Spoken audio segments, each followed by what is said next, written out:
Міне сіздер көріп отырсыздар қазір. Қазақтар мына мәдени майданда жеңіліске ұшырады дағыны. Мына жаппай орыс мектебіне балдарын беріп, ең аяғында әжептәуір қазақ мектебін бітірген дегендердің өзі қыздар әсіресе. Мына қазір көп біз кітапқа автограф қойған кезде көп білесін. Көптеген қазақ ата-аналар мына уже қазақша бұрыннан келе жатқан тарихи мәні бар, маңызы бар қыздың есімдерін қыздарына қоймайды.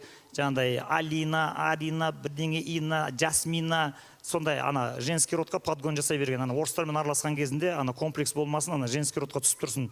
Егер жаңа Анар Жұлдыз дейтін болса, Жұлдызка, Анарка деп айтады, аналарға біз неудобство жасамайық. Ана орыс тілді орта рахаттанып айтып жүрсін деп, өзінің болмысын өзі өлтіріп, аналарға жұтылған түрі ол.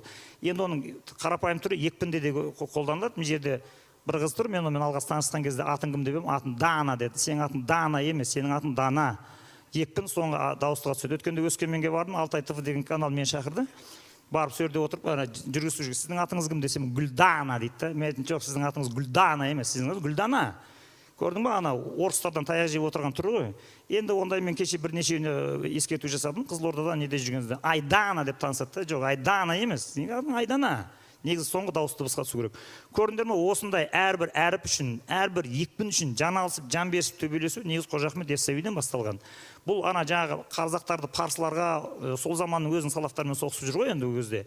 Қазақтарды көшпенді жұрттың бәрін өзінің идентификациясын жойып, бәрін біртекті қылуға тырысқан кезінде Қожа Ахмет Яссауи шығатта оларға айтады: тоқтай тұрыңдар жігіттер, сендер мына Құдайдың алуандығын жоюға ешқандай да құқыларың жоқ. Мен бұларға Дивани Хикмет деген кітап жазып берем. Құранның ішкі мәнін, Құранның ішінде қазыналарды, Құранның ішіне шығатын заттың бәрін бұлар өзінің ана тілінде тұтынады.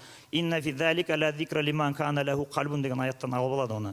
Яғни Құранның ішіндегі қойнауындағы қазыналардың бәрі араб тілін білетін адамға емес, кешіріп қоярсыз.